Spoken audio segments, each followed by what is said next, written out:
I'm a fool. I spent years studying the workings of the heart. Yet it seems I still haven't learned a thing. The process of encoding hearts is incalculable. The inhabitants of my twilight town were data created from real hearts. I was convinced that they would think and behave the way I had envisioned, but I couldn't have been more wrong. A heart is so much more than any system. I saw it when Roxas and Re crossed paths. I knew, but I was too stubborn to accept it. It's always the same. I try to wrap my mind around things my heart already knows, only to fail. I had so many plans in store, but once Sora was an acting force, they fell apart. All my research amounted to nothing compared with that one boy's heart. Have your laugh. I deserve as much for failing to see you for the fool you are. Xehanort, foolish apprentice of a foolish man. My disregard brought chaos to more worlds than one. But what were you seeking? You have surpassed nothing. Only proved how little we both know. We may profess to know the heart, but its essence is beyond our reach. We're both ignorant, as oblivious as when we began. I'm afraid that any world you try to create, any world of yours, would be an empire of ignorance. I had so many plans in store, but once Sora was an acting force, they fell apart. All my research amounted to nothing compared with that one boy's heart. Perhaps I wanted to atone for events of the past, even if no apology can undo the harm I have wrought. I felt that I ought to leave at least something behind. A clue, I hope, to finding yourselves or your lost friends in your hour of need. The heart has always been quick to grow. Each exposure to light, to the natural world, to other people, shapes this most malleable part inside of us. Sora was the only one able to return to his human form without destroying his nobody. That is a statement to the love in his heart for other people and the bonds that tie them together. Perhaps he has the power to bring back the hearts and existences of those connected to him, to recreate people we thought were lost to us forever. He has touched countless hearts, and he has saved them. And some of those hearts have never left him, whether they fell into darkness or were trapped there, whether they sleep in the darkness of Sora's heart, or were welcomed into its warmth. They can be saved. I had so many plans in store, but once Sora was an acting force, they fell apart. All my research amounted to nothing compared with that one boy's heart. So many plans in store, but once Sora was an acting force, they fell apart. All my research amounted to nothing compared with that one boy's heart. Our most precious treasures, even an empty puppet, the trees of the forest, and the petals on the wind.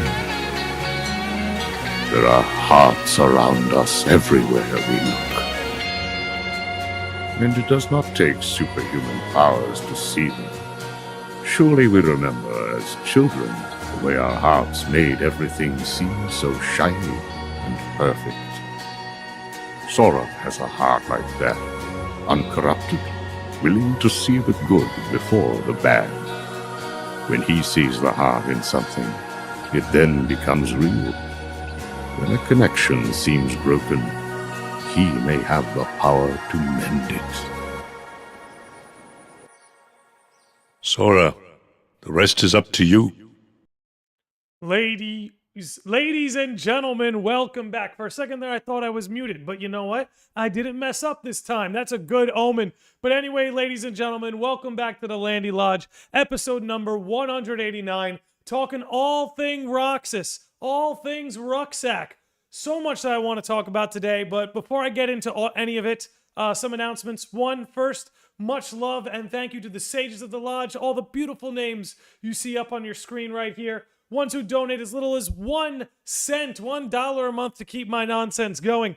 The other thing I want to bring up, I did pin a message in the chat on YouTube, but for those who may be watching back or those who may only just be tuning in now, my connection can be a little bit unstable today. We were live with Final Fantasy XIV earlier, and while the stream held up, it did tend to cut in and out here and there. So I'm going to be recording this episode just in case. Chat, you'll have to let me know if the cuts in and out are a little bit too much. I'll just upload a clean file afterwards. This way, upon reviewing, or people who don't catch it live get a full, smooth view of the episode. But chat, you just let me know if it becomes a little too much at any point. I can always lower my bit rate. But again, I think we should be good. We're holding up good right now. Just to give you guys a little idea of how today's episode is going to go. It's going to be a little bit different than usual. For starters, we are going to read Roxas's character file. I think there's some interesting stuff in there. But then I'm actually going to open it up to the chat early, because I want to muse on the fact that Roxas is such a fan favorite, is such a beloved character. I think there's a lot of reasons for it, a lot of different reasons, and I think depending on the person, Roxas can end up one of, if not your favorite character. So we're going to open it up to the chat for 5-10 minutes. Want everyone to talk about why Roxas is a favorite of theirs, because I think there's a lot of compelling stuff in there. And then we'll go throughout his journey, kind of past and present. I'll point out all the important, not all, because honestly, if we were going to talk about all of Roxas, this would be a freaking 6-hour stream. But I'm going to talk about a lot of the important scenes that happen with Roxas, a lot of the importance that he had to the Dark Seeker Saga, what his character taught us, and then we can muse a little bit on where his character is going to go from here. Because it's not certain that he's going to be super important in the future, but he very well might be. But anyway, without my rambling, before we dive into the episode, before we dive into the character file, we're going to go back in time to a little throwback Landy Lodge Roxas clip. Let's let it roll, and then we'll get going.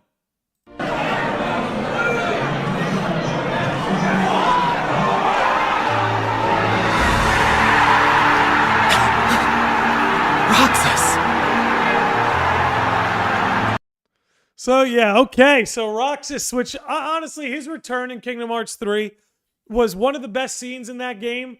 So hype, and it didn't need to happen, and we'll talk about that a little bit today. Roxas did not need to come back, in my opinion. I think the story's better. I think his story in particular is better with him coming back. Then again, if you wanted to take things at a more tragic angle, you could always make the argument that he should have stayed dead, but at the end of the day, I think we're going to go over a lot of things today that show not only was the door always left open for Roxas to come back, I think some sort of reunion between him and Xion was always going to happen. Again, whether that reunion was going to be, a full-on comeback like we saw in Kingdom Hearts 3, or if it'd be some reunion in Sora's heart. Obviously, the details were left up to the future. But anyway, I see we got a lot of people in here. Number of sages. The chat is popping. What's going on, everybody? It's good to see you. Good to see you. Let's get into this, all right? Let's read this character file. I think it's pretty interesting. And then we'll get into talking, again, more about Roxas. But let's dive in. Roxas' story. I remember you. There are only 7 days left before my summer vacation ends. For this vacation, how about the three of us go to the beach? I remember saying that. The three of us. Who was that? I forgot everything. When I stood in front of Sora, it came back to mind. I thought I recalled everything, but the truth is, something important was missing. At that time, there were a lot of things I didn't know about. Axel even explained to me what a summer vacation was. It was my first time hearing about it since I joined the organization. There are vacations in the organization too. I thought it was weird. Since it was so sudden, I didn't know what to do. So I went to the clock tower to eat ice cream. Axel was there too. The two of us saw Hayner and the others playing, though I didn't know their names at the time. Which, such a trippy part of days, but anyway. The kids from the city are on summer vacation. No, it's still early. Summer vacation? What's that? And this is a conversation between Roxas and Axel. A dream come true, that's what. A whole month off. This is what Axel told me, from a memory of his time as a human. But I didn't have any of those. I felt odd and uneasy. And again, that's him kind of observing that he's a little bit different from the pack. But anyway, most kids spend summer vacation just goofing off with their friends. I hadn't really thought about it much since becoming a nobody. I wonder if Axel had friends when he was a human. I only had Axel as a friend. That's what I thought. But then I remembered. I wanted to run away from the organization. Your mind's made up? Even Axel's question made me stop. I couldn't trust him either, after all. Why did the Keyblade choose me? I have to know. You can't turn on the organization. You get on their bad side and they'll destroy you. I finally stopped in my tracks when Axel started shouting. No one would miss me. After stating that, I walked away, though I didn't have any destination in mind. I didn't know where would be best. My steps led me to the usual clock tower. And when I arrived there, a girl whom I'd forgotten was here. Shion. Roxas, this is Sora. The girl under the hood wasn't Shion. Her face changed to someone's I didn't recognize. And it was the boy I've wanted to meet. You're next, Roxas, don't you see? This is why I was created. Once she shed her coat, Shion became a puppet. And I think that's because, again, when you think about the coat protecting you from darkness, once she shed that coat, it all kind of took its form. I didn't want to fight with Shion, but she charged at me. Please, Roxas, destroy me, which is funny, right? Because that creates such a parallel between Ventus, right? When Ventus says to Terra and Aqua, put an end to me.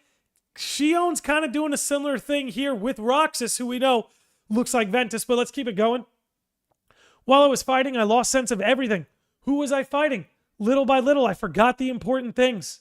Then I realized that in front of me there was a black-haired girl I didn't recognize who collapsed. Who are you again? It seems like I'm forgetting something really important. The girl's eyes were slowly closing. You'll be better off now, Roxas. I held the girl in my arms. Am I the one who did this to you? No, it was my choice to go away now. Better than that than to do nothing and let Xemnas have his way. And this is just really, and this is why honestly I'm finding this isn't one of my favorite character files, because it's really just recapping what happened in Days, as opposed to some of the others which offer like new context, new insight. But anyway, I'll keep going. She placed her hand on mine. Goodbye, Roxas. See you again. Her lips were pulled in a small smile. I'm glad I got to meet you. Oh, and of course, Axel, too. You're both my best friends. Never forget that's the truth. At that moment, it dawned on me. It was Shion. No, Shion. Who else will I have ice cream with? Which out of context, of course, that line always gets taken out of context. But Shion was disappearing. I was left with a single Velasa seashell. And after that, to bring Shion back, I fought with Riku. But I lost all my memories and I was put in Twilight Town. Then I was standing in front of Sora. And I thought I recalled everything, but it wasn't the case. Now I remember everything. I remember you, Shion. Which again, you know, we've read a lot of the character files in these podcast episodes we've done. That might be my least favorite one because it really is just a recap. It's not really feeding us anything new. Again, as opposed to some of the others. Let's get a little back roll going here. I want to talk about Roxas again, full scope. But it's interesting to me that he's such a fan favorite.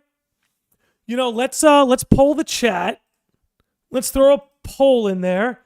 I want to know, is Roxas one of... You know what? We'll do it like this. Is Roxas in your top 5? And let's see how many people, particularly the ones tuning in, have Roxas's character in their top 5. I'd be interested to see that because, you know, I want to talk about a lot about what Roxas overall means to the story and what he teaches us through his tragedies. But I want to really zone in on the fact that, you know, him and Sora in a lot of ways serve the same purpose, which there's a lot of irony to that, but really they serve a lot of the same purpose. And I find that actually, a lot of these themes and lessons are better told through Roxas than through Sora.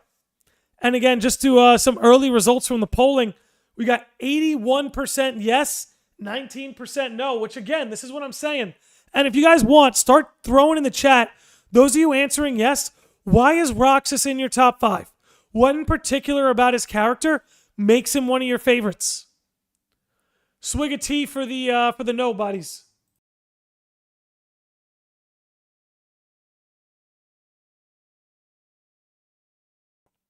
Okay.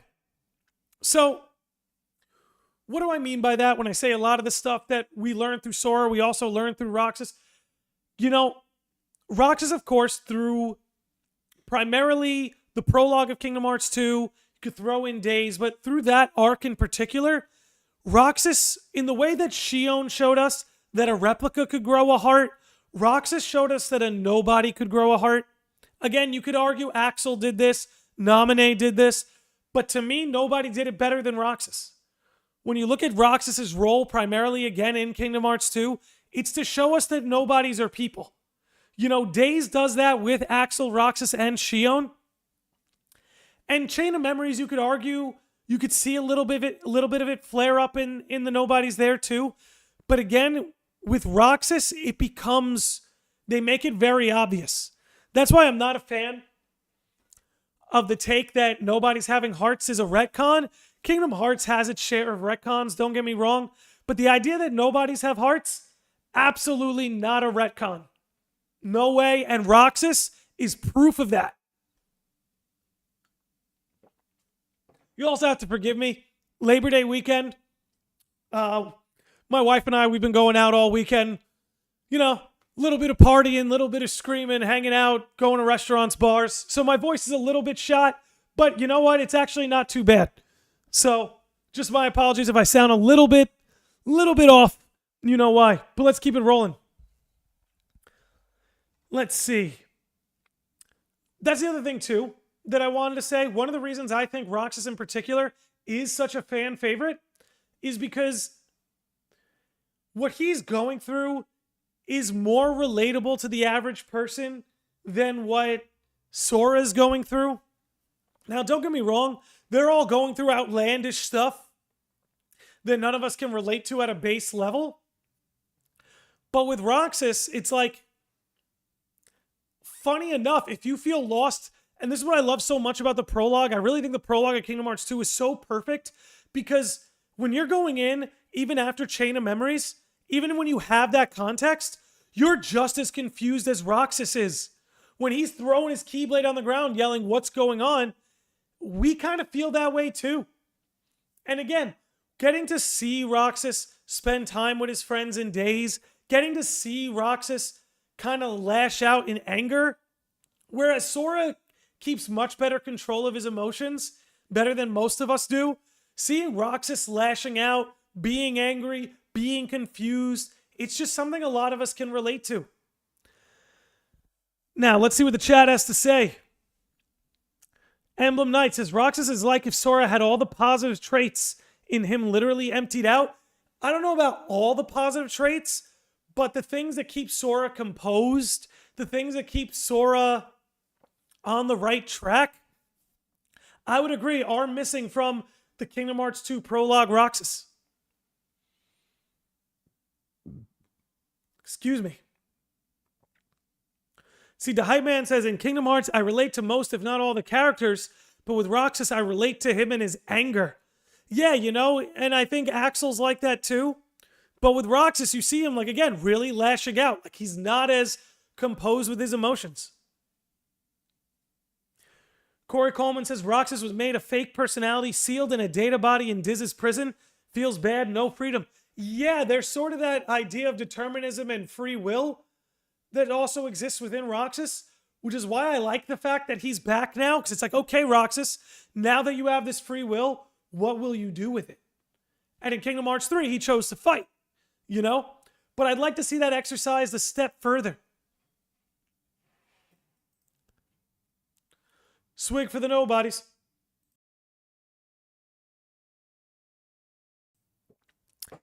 Eric the Dude says, I think the Kingdom Hearts 2 prologue heavily carries the weight of the Kingdom Hearts 2 story. Like, without it's not like the story is bad. Like, without it, it's not like the story is bad, but it wouldn't feel nearly as resonant without it. Honestly, no, I think I agree, but I also disagree in the sense that it's like, no, I actually think the Kingdom Hearts 2 needs this prologue. I think this prologue sets everything up. You know what I mean? Let's get into the prologue a little bit. Let's see. There's a scene I wanted to play right around here. We'll let that roll. I'm a little bit ahead.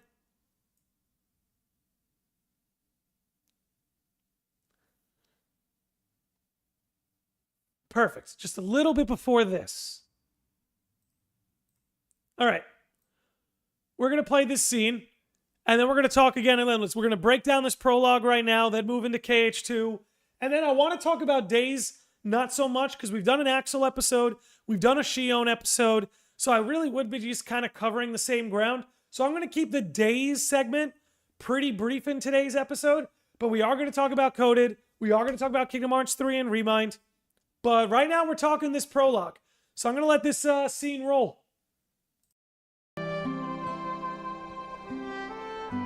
We could find the real thieves. That would set the record straight. Hey, that sounds fun. And just to provide some context for people who may not have played KH2 in a while, yeah, we'll get to Dream Drop Distance too, Andy. I appreciate you shouting that out. But just to give some context, we're at the point in the prologue, very beginning, where Hainer, Pensolette, and Roxas have been framed as like the thieves of Twilight Town. And they're kind of figuring out a way out of it. But anyway, I'll let the scene speak for itself. What about Cypher? First, we gotta clear our names. Once we find the real culprit, everyone will get off our backs. Oh no! They're gone! Are gone!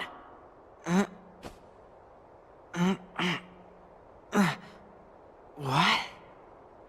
All are gone? So, I want to point this out because I think this is so profound. And I think this is what I mean where I'm like, the Kingdom Hearts 2 prologue is not only perfect, it sets up all the themes. So photo is gone, right? They can't even say the word photo. What is a photo? A photo is like, it is a material manifestation of a memory, right? Memories are sort of these pictures or like replays of like certain moments in our mind. So like a photograph is like a physical manifestation of a memory. And what's going on with Roxas here? All of Roxas's memories have been taken from him. While he's here in Diz's prison, he doesn't have memory of Axel, no memory of Shion. He's hanging out with these data versions of people, making imaginary friends. So the fact that the photo is gone, the photo is missing, seeing that thematically as a stand-in for memory and seeing how memories are tampered with at this point in the Dark Seeker Saga, again, it just creates this perfect thematic overlap that makes a lot of what happens in Kingdom Hearts 2 very poignant. But anyway, let's keep it rolling. And remember, photo and memory go together. Huh? Huh? Huh? You can't say, why not? But you do understand what I'm saying, right? Are gone. Stolen. And not just the word. They stole it, too. What kind of thief is that? Cypher could never have pulled that off. And again, another thematic being set up so brilliantly right here in the very beginning is this theme of thieves, right? Things being stolen, bodies being stolen, memories being stolen, hearts being stolen, and you see it play out with everyone in Kingdom Hearts 2, right? Kairi's memory of Sora has been stolen. Riku, his body in a sense has been stolen. He's stuck in Ansem's body. You know, Ansem stole the name from Ansem the Wise. Like there's, again, these themes of memories and thieves already playing out right here in the very beginning and linking the two of them together. Now let's keep it going. I'll quit the yapping. Yeah, alright. Time for some recon. Huh? Okay. So, yeah. I see Omelet Street is here. What's going on, Omelet Street? Corey Coleman says the photos also has the sigil, the X of Roxas. Excuse me. So Diz changed Roxas' memory's personality to distract them. The data of the photos had the X too. I'll have to keep note of that next time they pull it up on screen. I don't think I've ever noticed that. Interesting. Riku's body wasn't stolen. It was sacrificed so Riku could use the dark corridors. I'm kind of speaking more like in the Dark Seeker Saga. I get your point here in Kingdom Hearts 2. He switches, like, has to go into Ansem's body. So it's almost like his body, in a sense, was cast aside. He had to cast his body aside. But I was kind of speaking more in the Dark Seeker terms. But anyway, just to give people an update on the poll before we move forward, Roxas in the top 5 is at 78% yes. Which, again, is pretty crazy to think about. So, again, I want to move to the next part of this prologue that I think is pretty cool in terms of symbolism. Want to move to the struggle, baby. Take me to the struggle. Because the struggle is something pretty crazy, too. There's a lot of, not thematic overlap, but there's a little bit of what I would call foreshadowing. You know, let me see if I can get us there. Perfect, perfect. Right here. So this match between Roxas and Hayner, in a lot of ways, is, if not foreshadowing, casting a mirror image over the battle between Riku and Roxas at the end of Kingdom Hearts 2. Well, chronologically, it's at the end of the prologue, but you get the point. So here you have Roxas, who actually exists, actually has a heart, and here you have this Data Hayner, who, you know, we know hearts can exist in Data, but we don't know if Data Hayner's exactly there yet. But you sort of have this showdown between existence and non-existence. In this case, it's Roxas and Hayner. Take that as a mirror image when it's Riku versus Roxas, where now the roles are reversed. Riku is the real person, the somebody with the heart. Roxas is the nobody, and you sort of have this clash for existence. So, to me, this battle immediately is sort of paving the way for that Roxas versus Riku battle to take place later in the story. Because again, you sort of have this sort of clash of existence happening between the two of them. Jordan Kibb says Nickelback's photograph intensifies. Oh boy.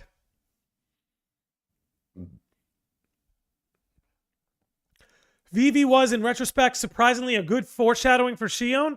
You know, in some ways, yeah. I mean, even the Vivi from FF9 thematically has a lot of overlap with Shion. So it's kind of interesting they were used in that way. Oh, come on. We do too have hearts.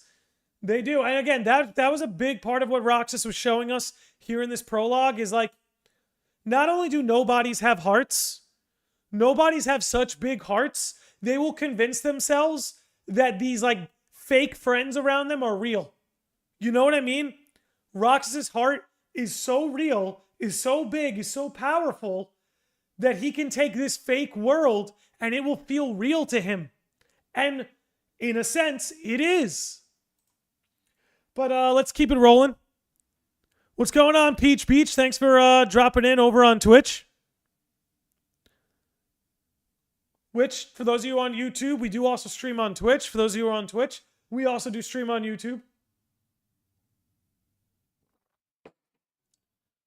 But yeah, that would be probably the...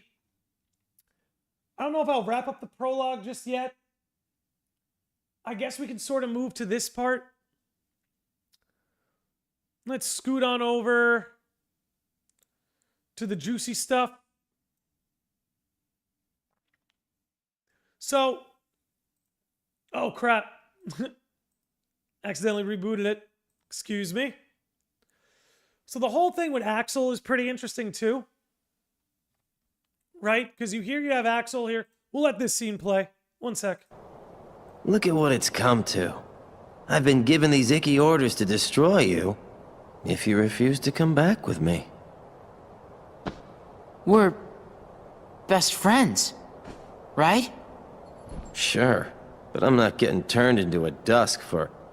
Wait a sec. You remember now? Yeah. Great! So pay attention to this. Check out what Axel's litmus test is. Just take note of what his litmus test is. But, you know, gotta make sure and all, so, what's our boss's name?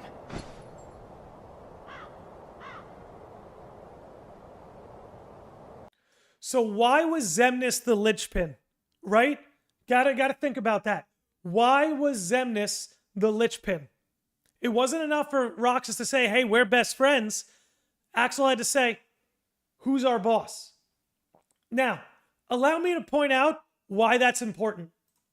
Do you guys recall this scene from Remind? We're going to talk about it later in the episode. But do you recall this? I might have skipped over it. One sec. Where they reclaim the sigil for themselves? You catch my drift? There it is. Perfect. There it is. We're here.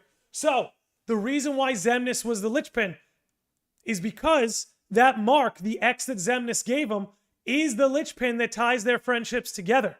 So I thought that, I don't know if that's something Nomura had planned all along, but the fact that Axel used Xemnas and that X as the litmus test for whether or not Roxas was really Roxas again really paid off and came to fruition in Remind when they reclaimed that X for themselves. Oh, can't believe this. And then, of course, you know they do battle. But we'll pause it there for now. Let me see what the chat is up to. Hey, KH Guides is here. Guides, what is going on, man? Thanks for dropping in here. Another reason I think is because Xemnas is the one who gave him his name. Well, it's sort of the idea that, like, look, they may not like Xemnas. They may not like Organization 13.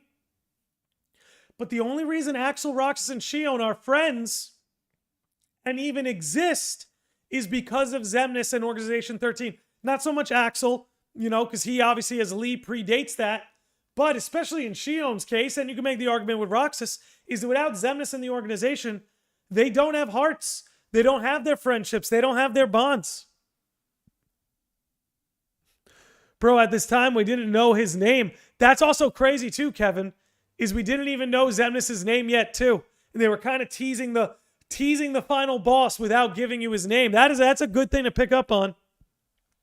Eric the Dude said Xemnas' marking was the foundation for why they became friends. So it makes sense that he would ask him that. Exactly. And like I said, we saw it all come to fruition in KH3 Remind when they played that out. Okay, let's move this forward a little bit now. Right here. So it's funny. There's a reason we did Ansem the Vibes as the intro for today's episode. Is because, hello again, Larkscene Simp. You've been tuning in all day, baby. What's going on, man? Thanks for coming in. What was I getting at? Oh, yeah. So, the big thing about Ansem the Wise is that he really took nobodies for being subhuman. And this is a really big thing here. He took nobodies for being subhuman, even when he knew better, and we'll talk about that in a little bit. But he talks about how he created this Twilight Town, Data Twilight Town, with all these, you know, Hainer Pensolet, and he was like, okay, the data suggests that everything is going to play out a certain way, right? That's what he was banking on. The data suggests that everything was going to play out a certain way. But then he saw that even though the data suggested that Roxas and Naminé would behave in certain ways, the truth is they just ended up not doing it, right? For instance, this scene with Roxas. Having a little cloud strife moment.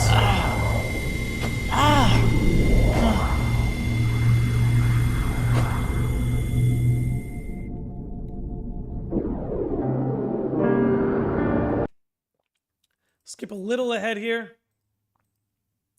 right here, right? Like where he lashes out. And it's stuff like this that I think connects the audience with Roxas. Because in some ways, if you're playing KH2 for the first time, you're almost as clueless as he is. But this is again where it's like Diz figured they would behave a certain way.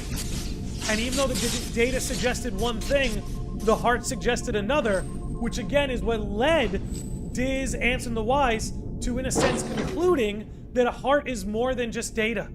That there's more to a heart than just the data that can be extracted from it. Here, we'll mute it here as I believe this is where him and Axel do a little battle. Hey, yo, Will's Word with a $2 super chat. Thank you, Will. Coming in says he has chocobo hair, much like Prompto. Shout out to FF15. And shout out to Taking Swigs. Hydrate for the super chat.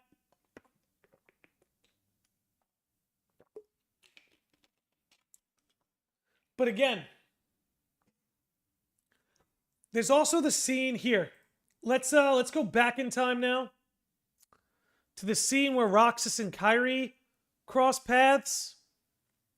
Let me see if I can pull that up. Might be hard for me to pinpoint. It's very brief. Not sure I'll be able to snag it, but there was something else that Ansem the Wise said. Ah, here we go. Got it. All right. So I want to play this scene too, because this is also a big, important part of what Roxas's role in not just the Kingdom Hearts 2, but the whole Kingdom Hearts series. In a sense, he was the one who, in a sense, proved Ansem the Wise wrong. It was something that happened with him that allowed Ansem the Wise to conclude that his research was a folly, or that everything he thought he knew about the heart was wrong. And maybe not so much that, but that there was more to the heart that he didn't know than he did know. Because he talks about, sort of in that final scene in KH2, where he's like, I saw it where Roxas and Kyrie crossed paths, because even though Sora was asleep and Kyrie had forgotten Sora, Roxas, again, as a sort of linchpin, which that's going to be our word of the day. Every time Landy says linchpin, everybody takes a drink. But even with Sora asleep and forgotten, Roxas was able to connect Kyrie to Sora, sort of giving this idea, and honestly, FF16 goes into this a little bit too, that a heart is made up of the threads it's connected to, right? It's all about tracing the connection, that all hearts are connected in one way or another. And it's this idea that even though Sora is asleep, right, and Kyrie's forgotten Sora, Roxas is sort of this connection between the two. Let's let it roll.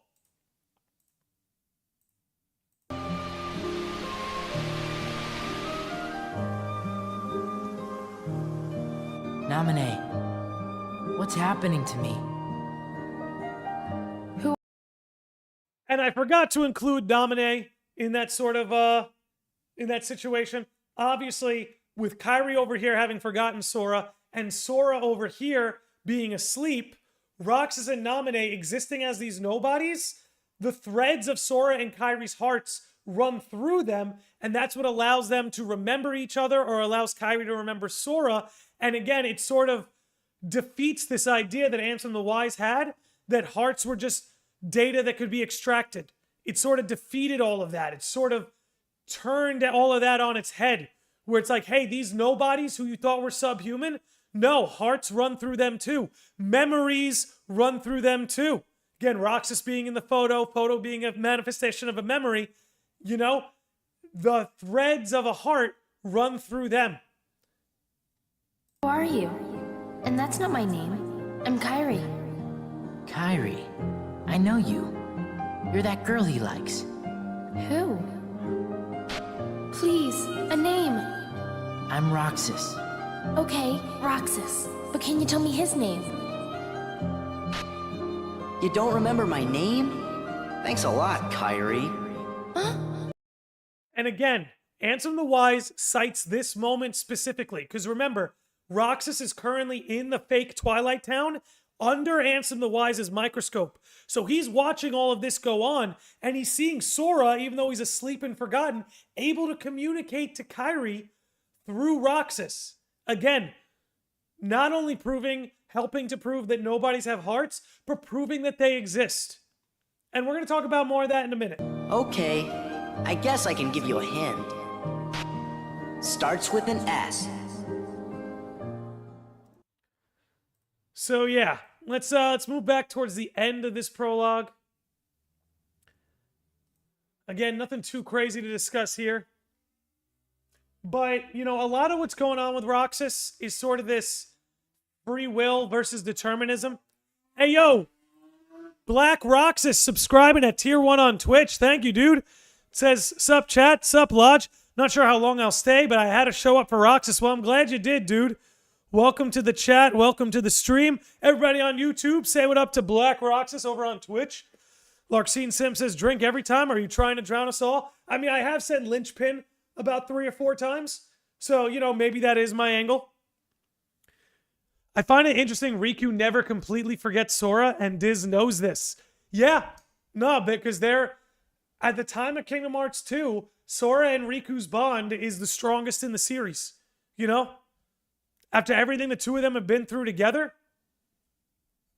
Because don't get me wrong, the bond between Sora and Kairi is very strong in Kingdom Hearts 2. It's much stronger in Kingdom Hearts 3, Remind, Melody, and Memory. But she's had to wait back on these adventures while Sora and Riku have been on them together. But anyway, let's keep it rolling here. So again, this whole thing with Roxas, there's a little bit of free will and determinism going on here. Which is, again, it's a big theme that Square Enix likes to play with. Ooh, shit. And sort of the tragedy of Roxas is he was almost never granted a free will, in the sense that from the moment he was created, his path was laid out for him, brought in by the organization to be used as a Keyblade wielder. And then a little bit of that free will started to manifest. The free will to stick by Shion, becoming friends with Axel, turning his back on the organization. But then, bam, in comes Diz, puts him in the fake Twilight Town, again sort of putting him in this world where he doesn't really get to have a free will. He's sort of stuck in this deterministic circumstance where everything he's doing is, in a sense, played out, right? Ultimately, he just followed a trail of breadcrumbs that led him right to Sora. And that's really what made Roxas a real big tragedy. Hey, yo, Rox13 Prod becomes a Sage of the Lodge. My man, everybody give it up for Rox13 Prod over on YouTube becoming a Sage. Thank you, dude. Much appreciated. Welcome to the crew. Welcome to the crew. Everybody give it up for your boy. But yeah, that's the real tragedy of Roxas, is that even though he had a heart, he never really had a free will. Now, I think this is what Kingdom Hearts 3 and what's going forward will start to explore a little bit more. Because again, he did have his own free will in a sense that he could, you know, choose to buddy up with Shion, choose to buddy up with Axel. But it was never his decision about whether or not they'd all be separated at the end. That was all decided, you might say. Had to do it. I appreciate it. You never have to do it, dude. You never have to do it. All I ask is that you hang out here. Kevin Ribeiro says, Nominee says the reason Riku's memories weren't affected is because she never used her powers on his chain of memory. Riku's problem wasn't his memory, it was his darkness. Okay. I wasn't aware of that. Another conversation for another day, but I see there. I'm following you there, Kevin. I'm following you there. Okay, I think that sums us up on the prologue, which is a big part of Roxas. You guys have heard me ramble on it enough by now. Let's move to some of the more juicy stuff. Let's go to some of the more juicy stuff. Okay. Right here, I think, where you sort of have this battle between Sora and Roxas, which really is, it's a battle for existence itself. That's all Roxas wants, is to exist. Now, let's talk about that for a minute, because this is another thing that Roxas does for the story that's very important, is while we've defined heart, with Roxas, we're sort of defining what it means to exist in the world of Kingdom Hearts. What does it mean to actually exist?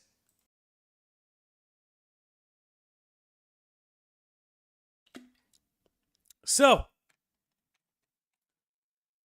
it's something that's talked about in Dream Drop Distance. Joshua says it to Sora, and then Sora repeats this in Kingdom Hearts 3 in San Francisco. It's the idea that, like, a heart only needs to be seen for it to become real.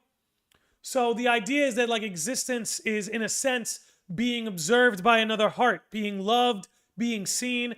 Kingdom Hearts is sort of making the argument. You guys have heard, if a tree falls in the forest and no one's around to hear it, does it make a sound? And you guys let me know what you think of this. To me, I believe Kingdom Hearts, through Roxas and the nobodies and hearts in existence, all of that, is making the argument that if a tree falls in the forest and no one's around to hear it, does it make a sound is irrelevant. If it does make a sound, if there's no one or nothing around to observe and hear that sound, then that sound doesn't exist. Right? That's sort of the argument that's being made. If there's not, even if the tree falling makes a sound, if there's no ears around to hear it, then the sound doesn't really exist. However, as Kingdom Hearts is arguing, again, Dream Drop Distance, KH3, a heart only needs to be seen for it to become real. So, there's this battle for existence where Roxas, in a sense, is begging to be seen. You know, because nobody really sees him. Everyone who sees him only sees Sora, right? Axel is trying to see him, but then when he doesn't know who Xemnas is, it's like, oh, you're not even the Roxas I'm really looking for. You know what I mean? Hold up. Billy the freaking Kid Lawrence just dropped a $50 freaking super chat on us, dude. Holy shit. Everybody give it up for Billy the Kid. And you know what this calls for? Do you know what this calls for? It calls for a Roxas Returns moment.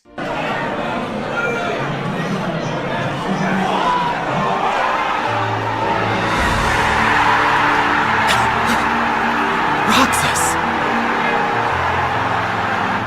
Maybe I should just play that every time there's a super chat. But dude, Billy the Kid, thank you so much, dude. You know you never need to do that.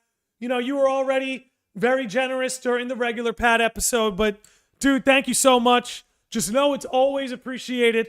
Thank you, bro. Sage of the Lodge, everybody. Sage of the Lodge. But getting back to it. Which, by the way, guys, how have I sounded this episode? Is the sound coming in okay? Does my voice sound all right? Just want to make sure. I listen to myself all the time, so I can never tell the difference anymore. Same, honestly. Also awesome. Yeah, I know. But, again, you have a Roxas who's just fighting to be seen. Because everybody only just sees him as Sora. Sees him as the Keyblade's chosen one. When he himself just wants to exist. Can't make it to reconnect. Gotta spread the love somehow. Dude. Thank you, dude. You know you never need to go that hard. But you know what? Speaking of reconnect, Guides was in here before. Should have done this when he was chilling. But speaking of reconnect...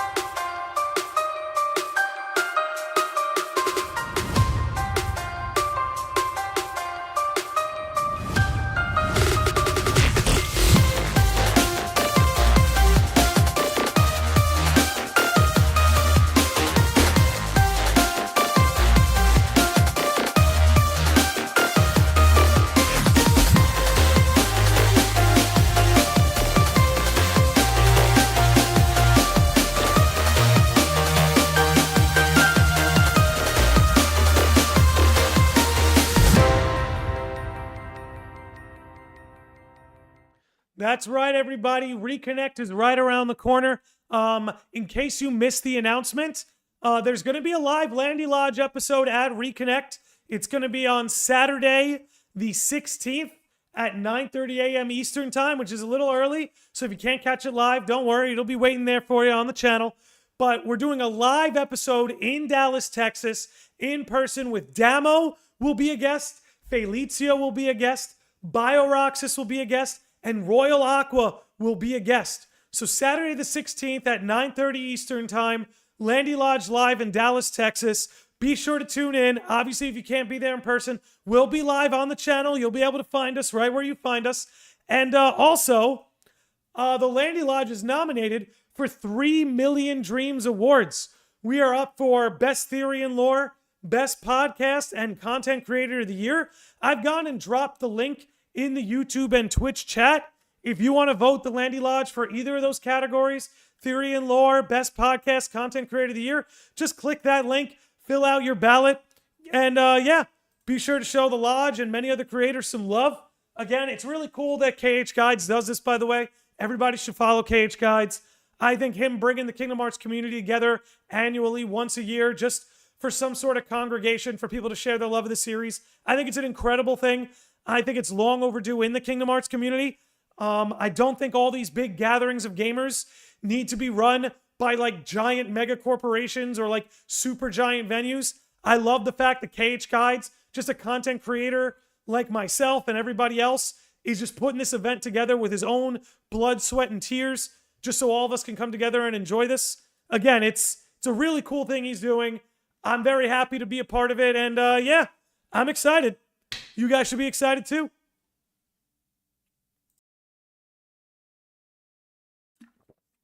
All right. Let's get back to old Rucksack here. Let's get back to old Rucksack. And we'll talk a little bit more about the hearts and existences. And yeah. All right. And I take no news as good news. I'm asking if my voice sounds okay. And I'll take the no news as good news. Again, to myself, I sound pretty good, but I'm just want to see what you guys think. But anyway, let's play this scene real quick. And we're going to talk more about Roxas and his sort of battle for existence. Donald! Goofy! Huh?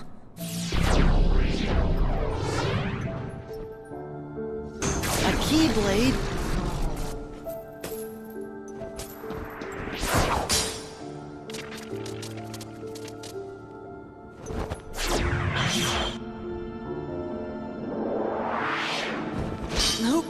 Who are you? Someone from the dark.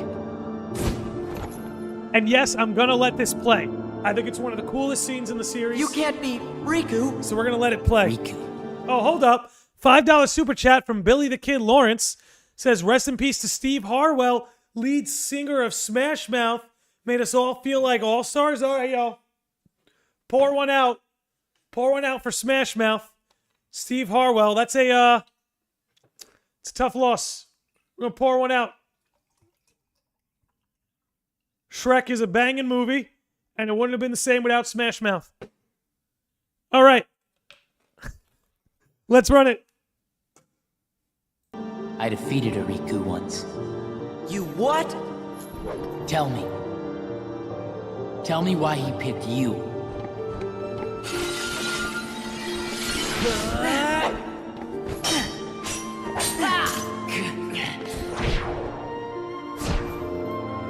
Also, one of the best fight scenes in the series, I think. Like, definitely one of the best fight scenes.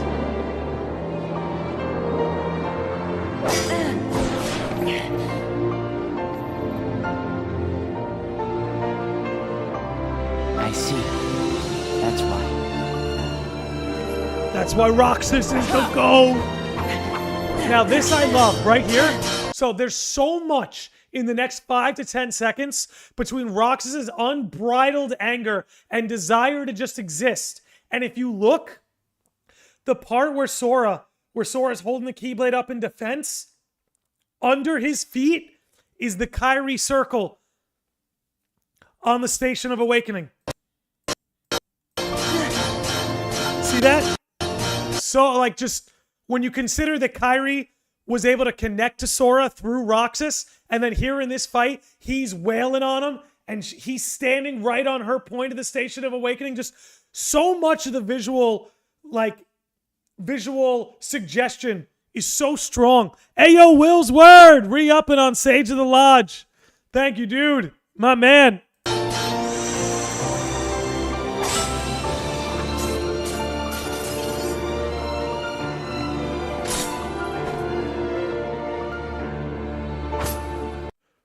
One of the coolest shots in the whole series, too. Just this shot right here. So freaking cool, man.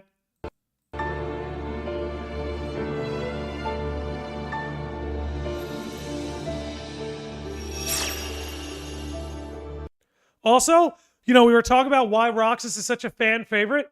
I honestly think nobody captures the edginess of Kingdom Hearts better than Roxas in these sort of moments. You know what I mean? Here's a guy going through more pain than anyone else in the series, except for maybe Aqua. Here's a guy going through more pain than mostly anybody else in the series. He's wearing this dark hood. He's dual wielding like the coolest looking keyblades in the series. He's angry. He just wants to exist. Let's keep it going. What?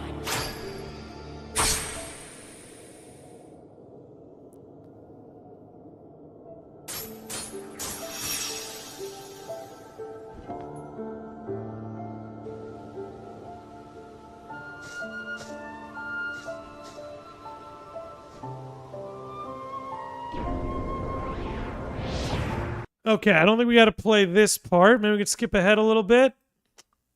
This was a scene I wanted to play too. So, let me just say this. I know there's always some discussion about Kingdom Hearts and some of its retcons, and there are people out there who think nobody's having hearts is some kind of retcon. The scene we're about to play right here puts that idea to bed. I'm sorry. Again, this was one of Roxas's main functions in the Dark Seeker Saga, was to show you that nobody's clearly have hearts. And there's even a point in this scene where they deliberately say and allude to it. I'm going to let it roll. And yeah, I'll let it roll. Speak for itself. Look who's finally awake. Again, this scene to me makes it so clear. Axel.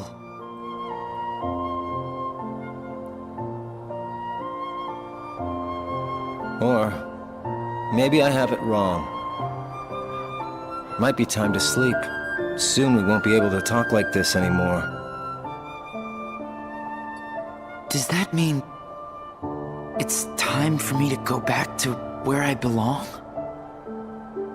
You know, I've been thinking about something Namine said. Roxas, are you really sure that you don't have a heart?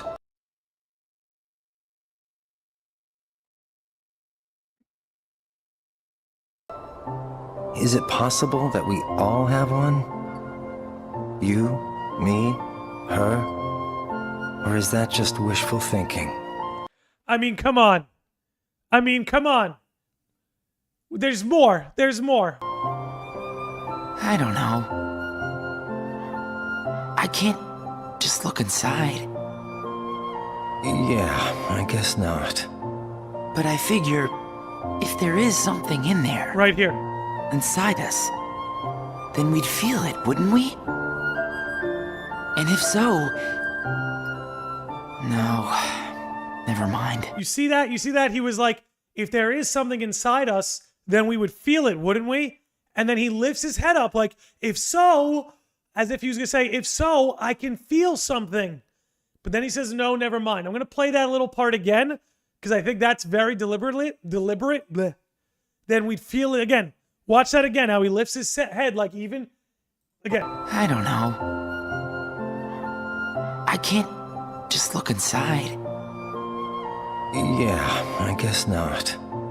But I figure if there is something in there, inside us, then we'd feel it, wouldn't we? Now watch this. And if so... No, never mind. Come on. Don't leave me hanging. Sora will find the answer we're looking for. I know he will. And what was the answer Sora found? He didn't quite find it at the end of Kingdom Hearts 2, but by the end of his journey, he concluded, Roxas, you're a real person.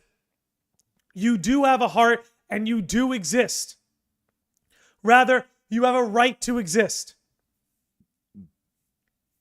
Roxas was unsure, but he said Sora will find the answer. And that's the answer Sora found. So again, to me, I know this is something that's debated, comes up. Was it a retcon? I don't know how you could look at this scene analyze that dialogue and not say they were planning that the entire time. Because he's me. True enough.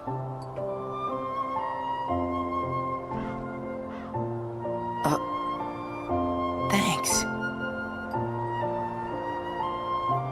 And this is where it gets big sad. Man, I miss the old times. Still got it memorized? The day we Hey, met... yo! Crimson Mango dropping in here, subbed for 29 months on Twitch. You know how ridiculous that is? Crimson Mango says, dude, your passion is unrivaled. Love the stream as always. Well, dude, that's how we became friends, right? Here's a little throwback story for y'all. I've known Crimson Mango quite a while. Me and this guy became friends because he visited a friend of mine at the college I went to, and he was able, because he's a complete sicko like me and like many of you, he was able to recite the entire first level of Star Fox 64 and like every line of dialogue that goes in that level, and we just did it back and forth, and then we were like, yeah, we're friends. Kind of had that Step Brothers moment.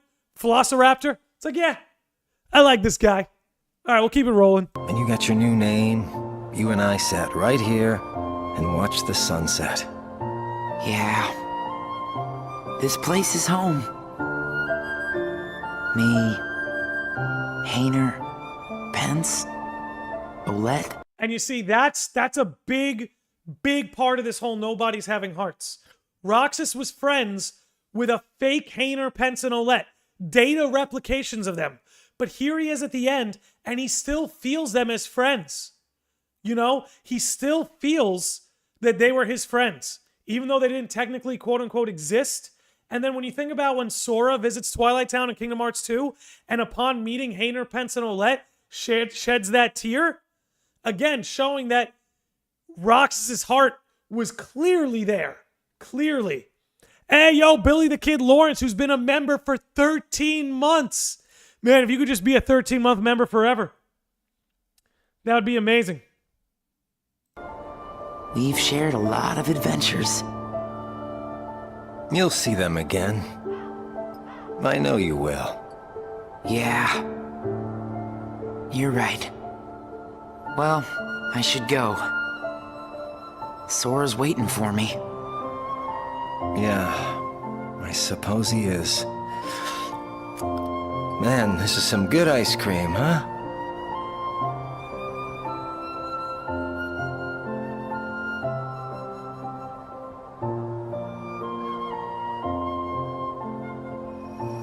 Take care. Okay? Right back at you, buddy.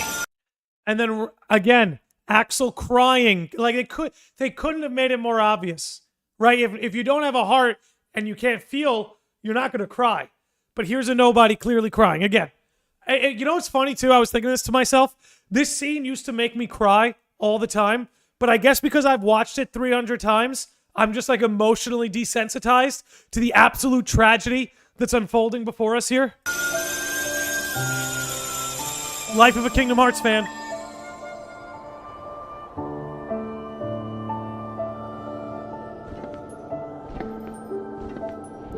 And then we have this line. Classic.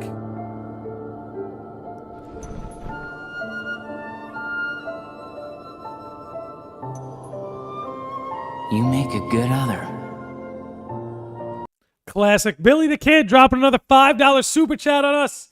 Says, I need Roxas in a Grinch world because his theme has too much "Where are you, Christmas?" Yeah, I feel you, bro. I knew exactly what you were saying. I've never thought of it like that. Oh my goodness. All right. But yeah, no, that's a heavy scene. And again, you have to consider that with Roxas, Kingdom Hearts is making the argument that existence is to be seen, right? That's what it means to exist. This is what Sora ends up concluding later in the series. Like, hey, Naminé and Roxas, we were able to observe you. We have your memories. You have hurt, pain. We're going to get into that when we get to Coded. Sora, in a sense, is saying that's what makes you real. He says that to Xemnas in Kingdom Hearts 3, where he says, pain is being human, Xemnas. And that line doesn't come from nowhere. That's not just some cheesy anime line they threw in Kingdom Hearts 3 to hit you in the feels. Sora knows that because he experienced it with Roxas. That was his point to Roxas. Like, hey, Roxas, I can feel this pain you're in. You feeling this pain means you exist. And me observing you in that pain also solidifies that you are a real person. So, again, I think that's so cool. We've played a lot of scenes on this podcast just because, like, there's so many good ones with Roxas. I think I'll play this one too. Because before we move on, this is going to be a long episode, longer than I thought. But hey, that's part of the fun, isn't it? I want to talk about why Riku was kind of the one for this role here. I'm going to let it play.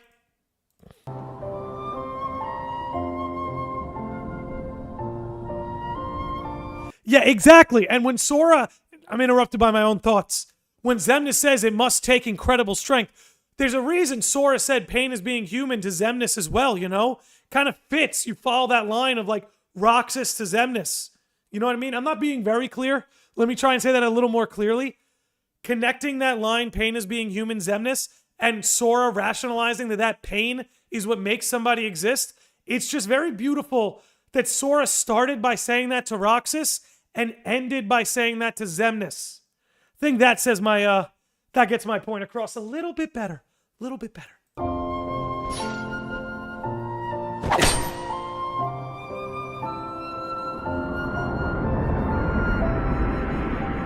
The Other Promise is probably my favorite song in Kingdom Hearts. If I had to pick a favorite song, definitely The Other Promise.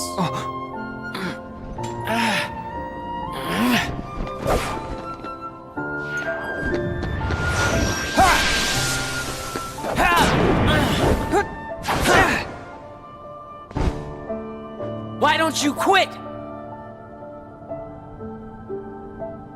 Come on, Sora. I thought you were stronger than that. See, we got a question from Serge Jackson. Do you think Xemnas could return as an ally somehow? I don't think Xemnas will. I think there's a chance Xehanort, particularly a young Xehanort, might. So by proxy, Xemnas. But Xemnas himself, I'm not sure. Huh? Get real. Look which one of us is winning. And again, why is that so important? We were talking about this before. That very thing you saw right there, how Riku was able to pull Sora out of Roxas like that.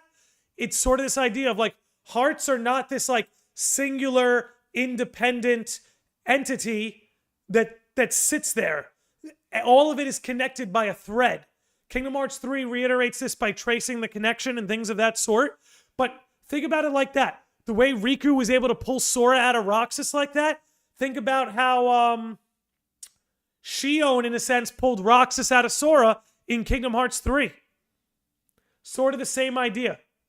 That the idea that, again, hearts are more than just something that gives you feeling. Again, the idea that they're all connected, that there's a thread, a connection that can be traced back to one's heart. This is the kind of thing that completely shattered Ansem the Wise's research. Billy the Kid dropping. Billy, you gotta chill. I love you, homie. I love you, bro. But you gotta chill, man. I'll read your messages, even if they're not super chats. Don't worry. My man says, also, I went to Indie Pop Con last weekend and bought a Heroes Origin Keyblade fan-made replica. So cool going on the wall. Yeah, my wall's overdue for a Keyblade. I don't know what you guys think. I think we gotta get a Keyblade up there soon.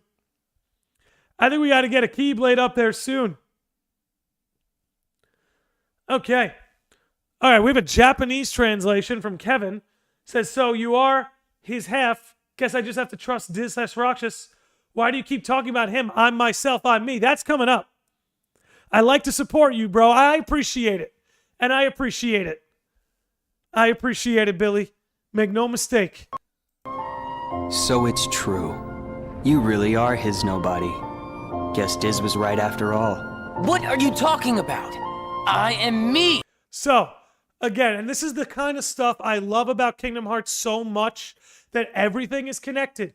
Why is Riku the one standing opposite of Roxas right now? Why is Riku the one standing opposite of Roxas as he's struggling to just exist? Doesn't this whole I am me, nobody else sound familiar? This is exactly what Riku and Repliku went through in Chain of Memories. This whole idea of a fake and a real.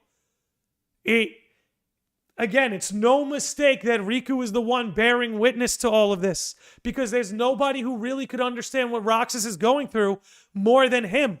That's why he calls himself the biggest nobody of them all. All right, let's keep it rolling. Nobody else!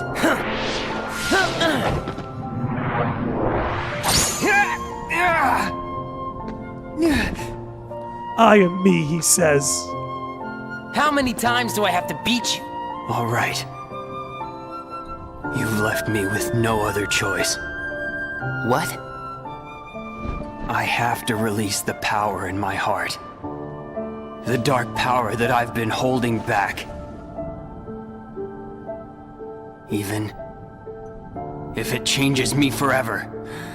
This is like this is the oldest thing Roxas has ever been. This whole scene. I don't know if there's any going back.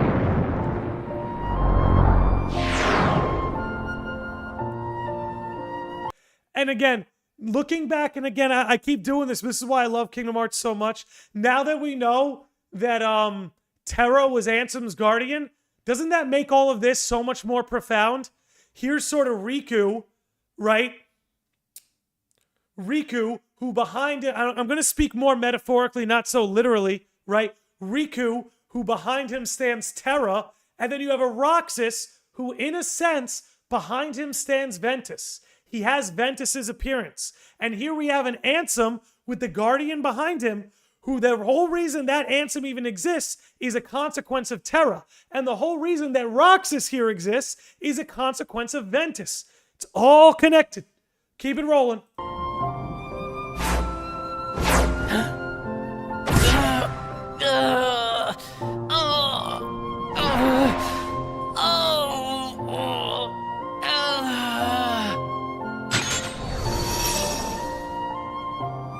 I have accepted it. And I think that's where we can wrap up Kingdom Hearts 2. Was there anything else I wanted to showcase? Not so much. We all know how Kingdom Hearts 2 ends. You know, Roxas and Naminé, they go back to their somebodies. And I would say happily ever after, but, you know, I know there's some people who felt like Roxas should have stayed in Sora's heart. But I think that would kind of spit in the face of what Kingdom Hearts has been telling us. That's why I'm glad Nomura ultimately decided to bring Roxas back. Because again, what did this whole thing teach us? That the pain is being human. Hurting is existence. But to exist, one needs to be seen. And would Sora really be the hero he is if he didn't see Roxas in that way? You know what I'm saying? The Nobody says, I've got a question. Do you think Riku didn't completely turn into Ansem because Terra's heart protected him? That would be a bit of a stretch, but it's not impossible. That's a little bit of a stretch, but Kingdom Hearts has certainly stretched further than that. Eric the Dude says, I think if Kingdom Hearts 2 ended where it did with Roxas, it wouldn't have felt right. That's why I don't get that people think he shouldn't have come back. Yeah, it doesn't really complete this whole idea of like existence. What does it mean to exist? What does it mean to have a heart? The idea he would just submerge into Sora's heart and that would be it doesn't quite sit. Especially since Nomura always had a plan to bring Naminé back. I feel like if you were going to bring Naminé back, you always had to bring Roxas back as well. And also consider that even though Kingdom Hearts 2 has a happy ending, nothing's really solved. Xehanort is still out there. That's all. He's been recompleted now that Ansem and Xemnas are out. You know, the Master's still working his magic. You know what I'm saying? And Billy the Kid, as we wrap up Kingdom Hearts 2, drops a $5 super chat on us, says, gotta go, I'll leave you with this, Kupo. Well, before you go, Billy, before you go, how about a Roxas Returns moment? Roxas!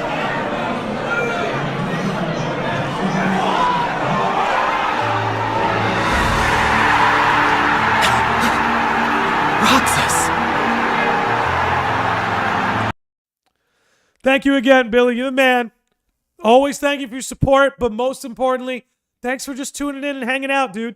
You always make these streams a better place to be. Okay, let's get to the chat before... Like I said, I'm not going to talk too much about days because in the Axel episode and the Shion episode, we talked about days a lot. So I'm not going to spend too much time on 358 over 2 days. We'll gloss over it for the most part. But I do want to talk about Coded a lot. Let's see. I saw somebody, I think it was Mary Scary, said, "Oh my God, Master of Masters says that darkness isn't human. He can't see darkness metaphorically because you need light in order to see anything." Interesting. Interesting. And I think Sora is going to see darkness. I think Sora is going to see the heart within the darkness. I could be wrong, but I think that might be where we're going. Land says, the people who say he shouldn't have come back is a lame take, since I don't know when you'll get to it. It's a little... I get it. If you're someone who, like, you really love tragedy, then yeah. And I do. Don't get me wrong. I love my tragedy. But you also need hope. You also need resolve. Can't just be all hope, resolve, all tragedy. I feel like you got to tread that line. And it's something I think Kingdom Hearts does very well. Okay. Do you think there's more to Roxas and Naminé in this scene? I don't think so. I think what you see is what you get here. Unless you're asking if they're like a couple, which I don't know. All of that is pretty ambiguous. I think the only pairings in Kingdom Hearts that are heavily suggested are probably Terra and Aqua. Then you have Sora, Kairi. But with that kind of stuff, Kingdom Hearts always plays it pretty ambiguous. For the most part, like I said, with the other two, it can be pretty deliberate. But everything else, again, pretty ambiguous. But let's move forward. You know, we did talk about days a little bit already while we were covering Kingdom Hearts 2. But I think a lot of what Days served. Oh, yeah, and that's the thing. Never mind. I was about to go on a whole other tangent. One-sided Elrena Lorium. Yeah, I mean, Elrena Lorium, it's insinuated that Elrena has feelings. We just don't know if Lorium will reciprocate them. Like I said, Terra, Aqua, Sora, Kairi really seems to be the only heavily implied ones. But anyway, as far as Days goes with Roxas, primarily what Days existed for was to really reinforce a lot of Kingdom Hearts 2. You know, obviously everything going on with Shion was very new. But even with Shion, it really only existed to reinforce Kingdom Hearts 2. Again, Roxas having this connection with Shion, which was Kairi as Sori remembered her. Now it further explains, even with Naminé, another way Roxas could have connected Sora to Kairi in that sort of way. Let's see. What else in particular did I want to cover? Again, we covered a lot of it on the Axel and Shion episodes. But you know what? I guess I'll recap this. I think what makes Days so important... is, one, these three are the trio we spend the most time with. Again, I am repeating myself a little bit here, but I feel like it's important to say for a Roxas episode. You know, of all the trios, we get to see the three of them spend the most amount of time together. So, in a sense, we feel Roxas's pain a lot more, considering that he had such close bonds with Axel and Shion, and those bonds were taken from him. Again, it brings you back to Kingdom Hearts 2, right? Photo went missing.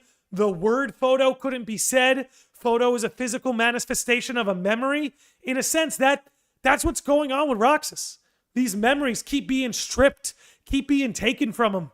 And Days really just served to reinforce that. Okay, let me see. I had something time-stamped over here. Right, okay, perfect. I'll play this scene right over here, and then we'll get to further analyzing it. Wow, the hood came off right after Axel answered. Yeah, you noticed that, right? Here we go. As a member of the organization, I'll be receiving missions every day. But I'm still not exactly sure what I'm supposed to do. The organization defeats the Heartless in order to collect hearts and complete Kingdom Hearts. But I don't know what that is, or what it does. I don't even know what a heart is. Nobodies don't exist. We in the organization were born without hearts. So, if we don't have hearts, does that mean we don't exist? Again, a lot of what goes on with Roxas isn't just talking about the heart, it's talking about existence, right? They're sort of, with a lot of Kingdom Hearts characters, they sort of attach themselves to one existential question. Like with Roxas, it's the existential question of existence. You know, a lot of what goes on with Sora is connected to the heart. What is a heart? What does it mean to have a heart? Things like that. What is the strength of a heart? With Terra, a lot of it is about his mind and his will. Things like that. Again, every sort of character kind of latches on to a sort of existential question. With Roxas and especially Xion, it kind of clings to this idea of existence and what does it mean to exist. And what you watch through Days and through all these scenes, becoming friends with Xion, becoming friends with Axel, that's what brings him into existence. Per se. Again, being observed. I guess, hold on, we'll let this one close out. Back and forth, to and from the same places every day. Sometimes we go to other places on real missions, but we can't cross the walls that divide the worlds. That's why we create our own paths in the darkness. Or so they say. There are nice guys and not so nice guys in the organization. But everyone's working together to complete Kingdom Hearts. There's lots I don't know, but I do know I have to keep fighting the darkness. So I can be whole. And you see, like right there from the beginning, there was that desire to be whole. Now, what would make Roxas whole? Existence, you know?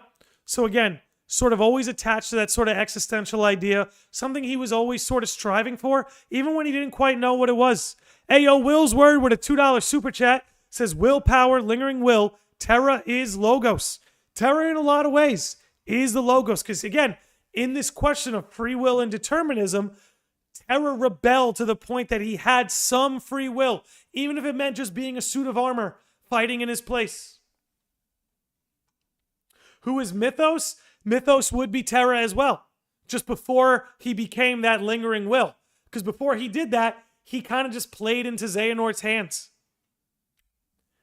But all right, enough FF16 chatter. Let's see if I have anything left I wanted to touch on Days. Again, it's been talked about a lot on this podcast, so I don't want to just retread ground. We also talked about Days a lot during Kingdom Hearts 2, because obviously there's that overlap. But I think as far as Days goes, for the Roxas episode, we can end it here. Obviously, we have this ending with Xion.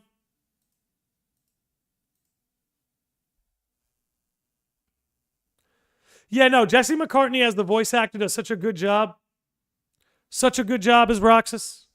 Really impressive stuff. Okay.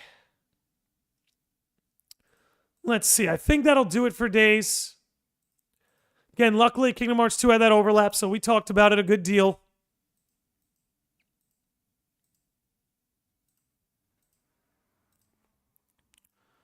Okay. Oh, something interesting, too. Let me know what you guys think of this. Can't cover Days without covering this scene. Do you think Xion is based on Subject X? We've done a whole episode on that. The short answer is maybe, but loosely.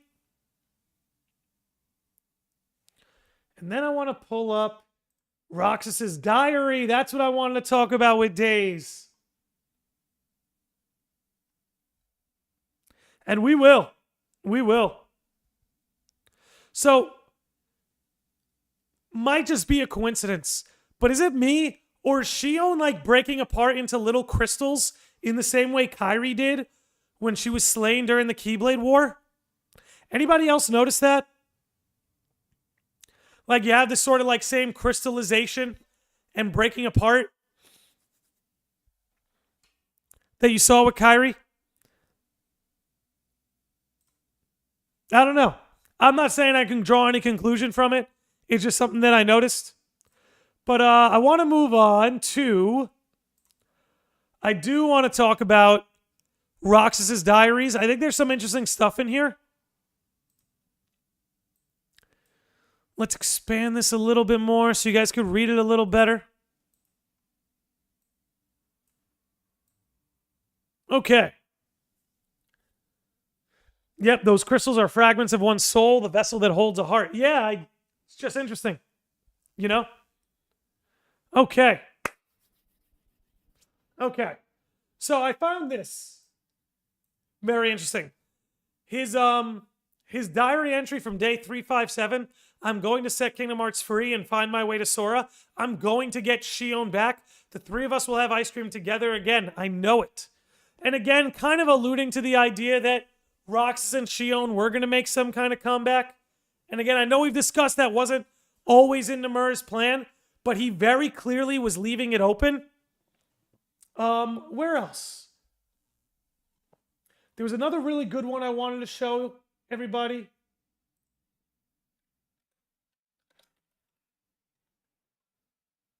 Let me see if I can find it.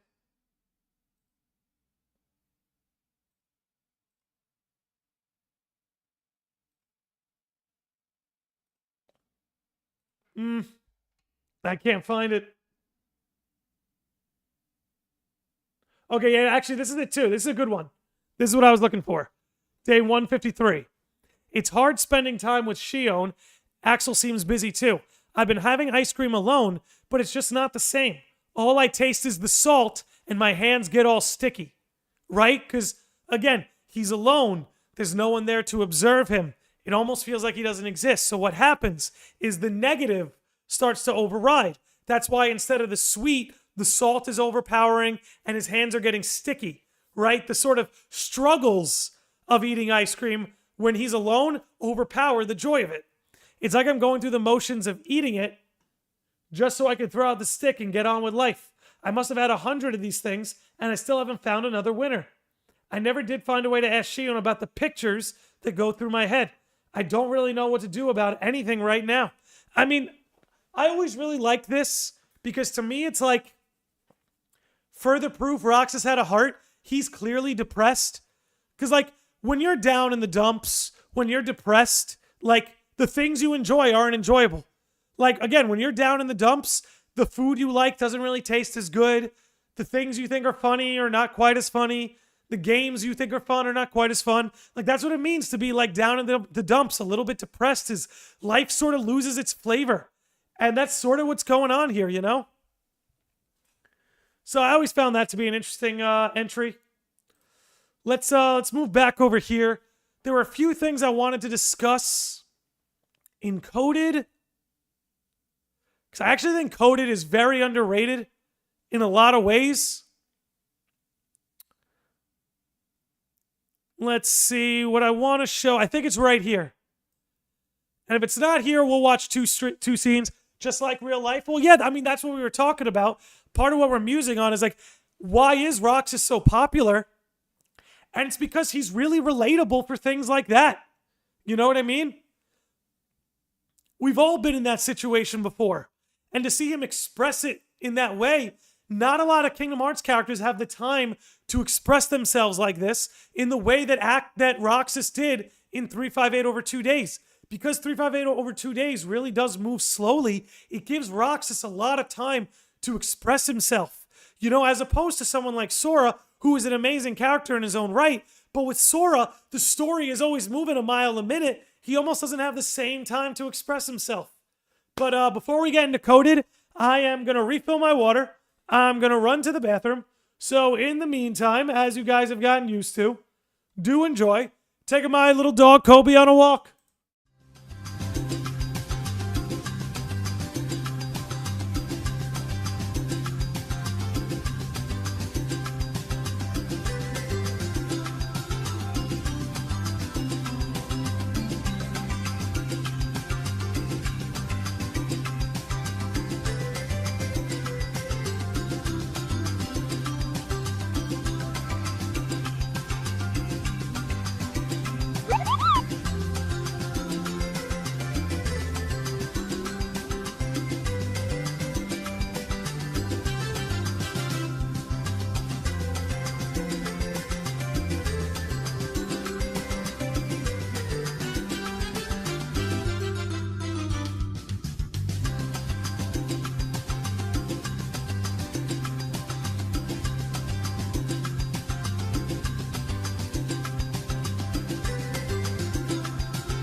Okay, we are back. And I'm feeling good. I'm feeling good, baby. Again, episode's taking a little longer than I thought. I honestly didn't think we'd even get past 90 minutes, but you know, with my fucking motor mouth, I always find something to say. Okay. Let's get it done. Okay, so I want to watch a few scenes from Coded because, you know, Coded to me is the game a lot of people skipped, or it's the game that people didn't really care a whole lot about. But to me, it's actually a really important game in the series, and I actually think we're going to keep coming back to Coded and see a lot of foreshadowing, because Coded made it very clear Roxas was coming back. This was the game that just let you know. Dream Drop Distance let you know too, but Coded also really let you know Roxas was coming back, and it really told you why, right? We were talking about this earlier with pain as just being human, Zemnis, and that Sora observing, hey, Roxas, you having this pain means you're real. This pain means you exist. This pain means you have a heart. And Coded was really delivering that, because I think Kingdom Hearts just needed to take a game to tell you what all of this is, what all of this means, right? Because Kingdom Hearts 2 tells you about it, but it's not the main point of Kingdom Hearts 2. In Coded, they're really letting you know that to feel that pain is to be human. To feel that pain is to exist. And to feel that pain gives Roxas the right to be his own person. So I think this is the scene I want to pull up. If not, well, oh well, we're going to watch two scenes instead of one. But let's let it roll. Used up all the cards, I take it? I would ask if you enjoyed your little trip. But we both know that you've forgotten it. That you're feeling pretty empty. No, I'm not. I may not remember who I met, but I do remember that I met them. And knowing that I've forgotten them, I miss them. So you hurt. I warned you. Don't you remember what I said? That hurt will drag you down into the darkness. And remember, this is a data Roxas. This isn't the Roxas that's in Sora's heart. For those who may not be as in the loop on Coded, this is a data Roxas. Let it keep going. You have to get rid of all of it. No, I don't. I can keep the hurt because it reminds me of something important. It lets me know that what I've forgotten is crucial. That's enough. I won't run from it. It'll stay inside of my heart until the day I remember. The darkness will take you first. If I put the hurt aside, I'll lose my ties to all the people I care about. My mind's made up. I may end up falling into the darkness, but I'll carry this with me. I'll only get rid of it when I remember everything, and not a day sooner than that. I'll keep the hurt with me for the time being. It's all that I have. It's what holds the pieces in place. I accept that. Okay, hear me out. Hear me out. Hear me out. Everything going on with Sora right now, right? How did Kingdom Hearts 3 end? Like, remember Roxas was warning him, hey, if you accept this hurt, you know, the darkness is going to take you. You know, darkness is going to come for you. If you accept that hurt, you're only setting yourself up for a world of pain. And I think by Sora accepting it meant that he had to bring Roxas back, Naminé back, get Xion, Ventus, everyone trapped in his heart, bring them back. But what was the cost of bringing them back? That Sora got sent away to the other side of reality. So I think by Sora accepting the hurt that was in Roxas's heart, Xion's heart, Ventus's heart, and what was that hurt? What was that pain? That pain was being separated from your friends and loved ones. So by Sora accepting that pain and taking it on, bringing them back into existence, he now has to go experience that pain for himself. He now has been stripped away from his loved ones onto some other side of reality, separated from his friends in the same way that Roxas, not the same exact way, but in a similar way to the way Roxas, Shion, and Naminé were. So, again, keep this rolling. Yeah, Path of Non-Existence. Zephyr, isn't that funny? Roxas was here. Ironic is probably better than funny. But Roxas was here fighting for existence, fighting to be real, right? And the consequence of Sora taking on that hurt is he literally got sent into non-existence. To a level of non-existence that the nobodies couldn't even dream of. But anyway, let's let this keep rolling. You say you accepted? It's not a game!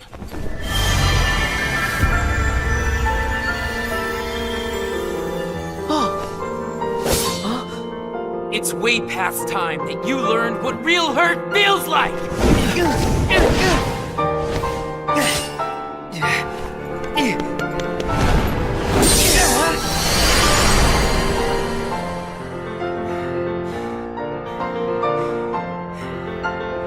Come on, Sora. Do it!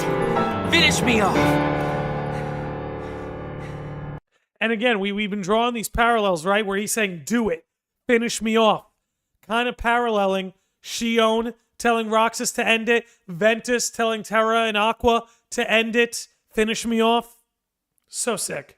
Keep it rolling. Yo, DJ Ghoul, Sage of the Lodge, my man, thank you for hanging, man. Thank you for hanging. Always love having you in here. Thanks for being a sage, and thanks for being a chill-ass motherfucker. Why won't you do it? I get it. You've seen through my disguise. Andy, what's up, I'm dude? just like everyone else you've encountered in this place. Made of data. I'm not even worth the effort. Is that what it is? Guess there's no point in destroying something if it never existed. Is that right? Not at all. You say that you're an illusion, but you certainly pack a really big punch. And again, you see that? You're an illusion, but you say you're an illusion. Hold on, let me see what is it exactly? I'm gonna wait for it. It's about to come up on the replay. You say that you're an illusion, but you certainly pack a really big punch. Again, he's observing him as real. Again, stuff we were talking about earlier. You said that you'd show me hurt, and you weren't wrong. Actually, the hurt that I just felt was more than that.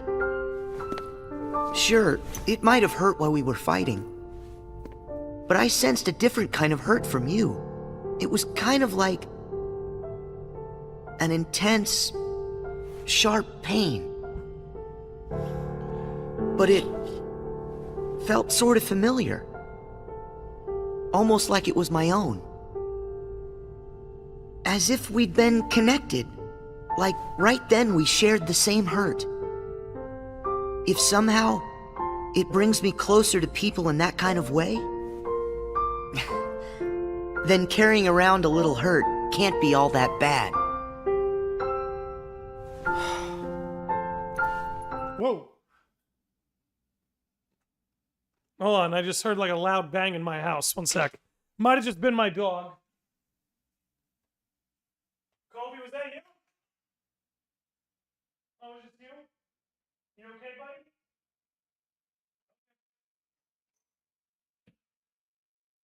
Yeah, it was just my dog. He saw some bunnies outside, so he jumped on the window. Oh my gosh, this scene is so good. It's amazing. I'm telling you, people sleep on Coded. People sleep on Coded. You know, like I said, we did a lot of talk of KH2 and kind of touched on Days during KH2, then sort of glossed over Days. Because again, we've talked about Days endlessly with the Axel and Shion episodes. That's why I want to talk about Coded. I don't think Data Roxas gets the credit he deserves. I don't think this game gets the credit it deserves. Hope all's okay. Yeah, everything's fine. My dog just jumped on the window because he saw some bunnies. Hey, yo, Agent Spacely just raided us. Just raided us with a party of 28. You know what that means?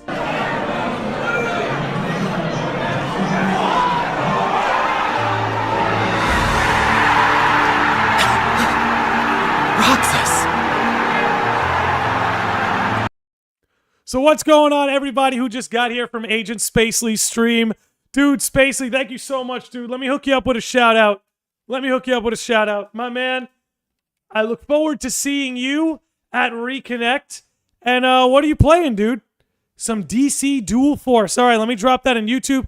Guys, you got to check out Agent Spacely. He's been on the podcast before. He's a good friend of the Lodge. Twilight Blaze, speaking of good friends of the Lodge, what's going on, man?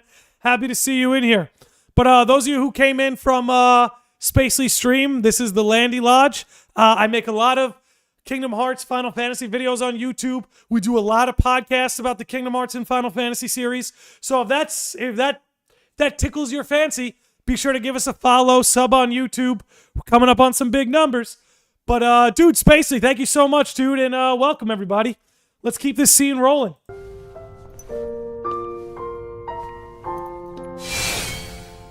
Can't be all that bad. All right, I give up. Here. You pass, Sora. Congratulations, you understand hurt. Now, use this to find the truth. What do you mean? And I like that too. With coded very symbolically, you only get to understand the truth once you understand the pain. Right? You only get to know the truth once you understand the pain. Keep it going. Thematically, I just think that's really good. My role was to see if you were ready to take ownership of the hurt inside you. And now that role is done. Nothing left for me to do but go away. Are you gonna go back home? I don't know if I really have one. But there's a place I'd like to be. A place? Where?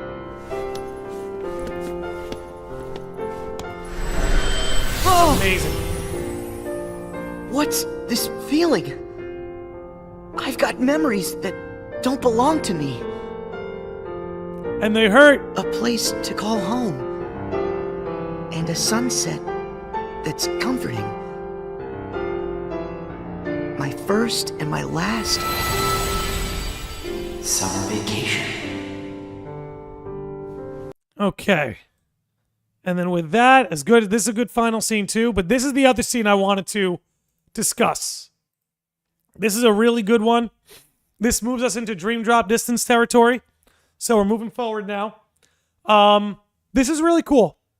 This is a really good scene that, again, everything we talked about from the Kingdom Hearts 2 prologue to Dazed to Coded, it all, in a sense, comes together here in this scene where now we're no longer just talking to a Data Roxas. This is our guy.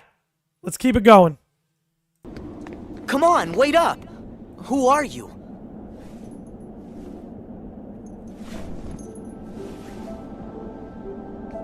You're... Roxas! How can you be here? Am I dreaming? Come on, say something! This could have been the other way around. Huh? But it really has to be you. Keep that in mind. It really has to be you. We're going to talk about that. What do you mean? There are so many hearts that are connected to yours. You're me, so you can feel what I felt. No. Roxas, you're you. We're not the same. I wanted to tell you that. That you deserve as much as I do to be your own person. Sora, see? That's why it has to be you. Okay, so let's talk about that. Let's talk about that a little bit. It's pretty straightforward, but there might be something, we're missing. But let's talk about that. He opens by saying this could have been the other way around, right? Like one or two ticks in a different direction, and this could have been the other way around. Roxas could be the one existing in sort of the material realm, while Sora is kind of stuck in the ether somewhere, while Roxas is allowed to exist. The reason why he says it has to be Sora is because to Roxas, you know, especially with everything he was going through, he saw, how do I put it? Roxas's resolve was like, hey, it can either be me or it can be Sora. It has to be one of us. Was kind of where Roxas was on this question of existence, who gets to exist, how does this all work? Sora, because of the nature of who he is, he just denies that notion. And he's like, no, like you might be my nobody, but that doesn't mean you don't get to exist. And that's what Roxas is saying when he's like, hey, it really does have to be you. Because you're the only one, in a sense, crazy enough to think that way. You're the only one crazy enough to try and make something like that happen. And you see it, right? You see it when Sora goes to rescue Kairi at the end of Kingdom Hearts 3. Like, Sora is just willing to deny the supposed reality in front of him for something better, to fight for something better. Like when Naruto said to Sasuke, had things been different, our roles could have been reversed. Yeah, it's sort of a similar idea. It's a little bit more severe in the Naruto-Sasuke sense, just because they are two different people, two different people than they are. But again, with Roxas, it's like, had Roxas gotten his way, had Roxas gotten to exist, Shion would have never been able to come back. Organization probably would have gotten what they wanted. In a sense, again, I think, yeah, you put it perfectly right here, Emblem Knight. Roxas kind of understood why everyone who had a bond with Sora wanted him back. Exactly. Sora may be something of a sicko himself. Sora is a sicko. Sora is a sicko. Like, oh, Roxas is nominated. They're going to exist in your hearts. No, they deserve to be their own people. Hey, we'll try and get Kairi back by more conventional means. No, we're getting her back right now. He's a sicko, man. That's why it has to be you. Relates a lot to Sora having the power to see the hearts in people. Exactly. That's why it has to be him. Because again, what is existence? In the Kingdom Hearts context, it's a heart seeing another heart. It's being observed, being seen for what you are. That's why Roxas is saying it has to be Sora. Because Sora was able to look at Roxas that way. You know, so I think that about sums it up. Let's keep this rolling. We're almost done with this scene. Ooh. Why'd we freeze? There we go.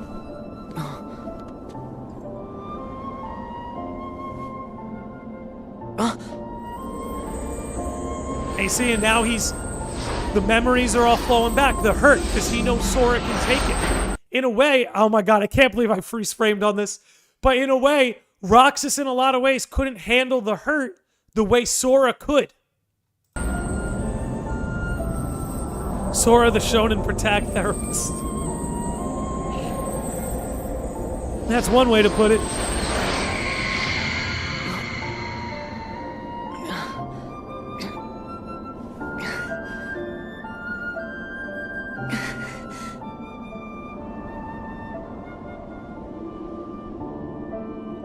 Okay, and I think that sums up Dream Drop.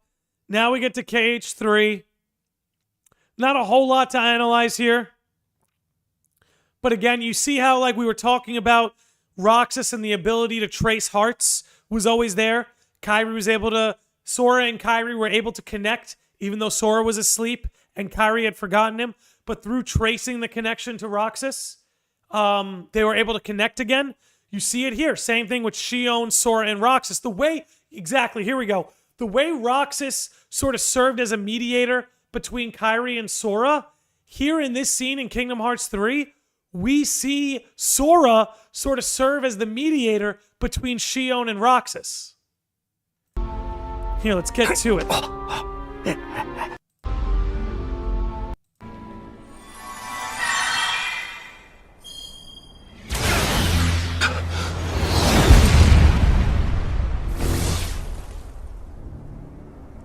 And now he's back. Hands off my friends. And you know, while we're here, we're going to skip over to Remind, because I think this is the big scene we got to see. Okay, I want to talk about this scene. We talked about it on the Shion episode, but I do want to talk about it again. Let's run it. I have to beat KH3, so I'm going to skip here. Yeah, if you have not beaten Kingdom Hearts 3 yet, good time to get out. Let's run this. Oh, do I not have sound? Yeah. Oh, no. There's sound. One sec. It's just not coming through my headphones. There we go. Okay.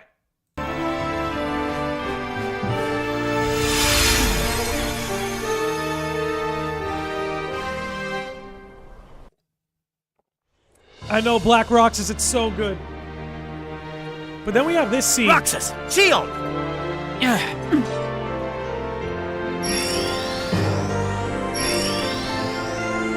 This is so good. Get what's ours!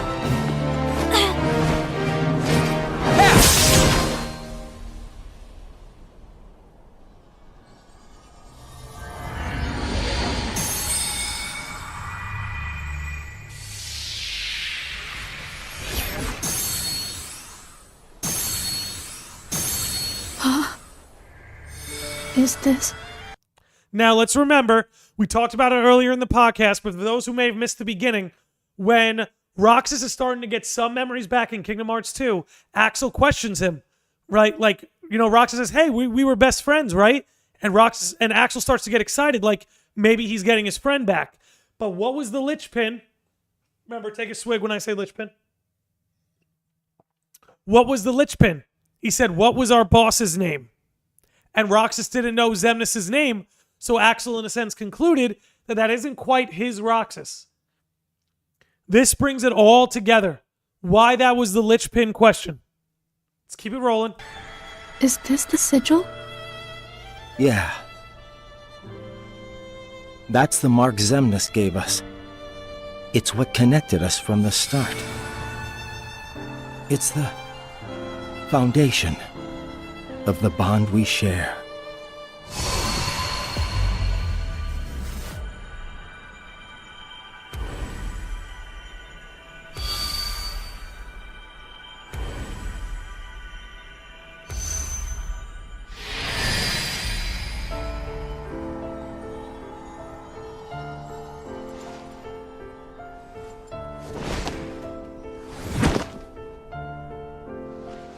The mark will disappear along with Xemnas, and that's fine.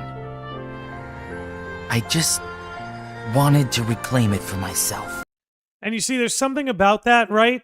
Where it's like the mark will disappear after Xemnas is gone, but it's like, to them, the mark will never disappear. Even when it actually disappears, got it memorized, they'll never forget it. You know, and again, talking about what existence is. That's what this crew, if you were to pin one existential question on the Days trio, the Sea Salt trio, it's about what is existence? What does exist? What doesn't exist? And I think the reason they wanted to reclaim this mark for themselves is because after Xemnas is gone, they want to feel like it still belongs to them. Because again, like Axel said, it's the foundation that their friendship rests upon. Or the bond they share, I should say. It's how our bond came to be. This is the connection we needed. That's why I needed Sora's help. So that we could end this battle. Once and for all.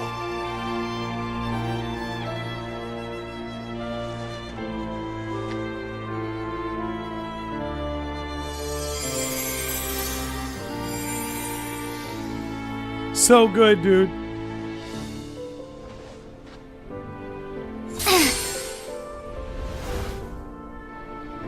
I don't need hearts.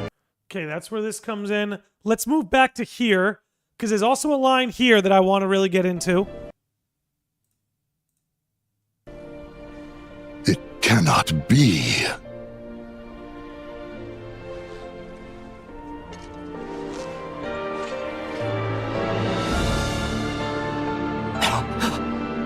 Roxas! Something that Roxas says about Sora that goes into My a lot of turn. what we talked about today.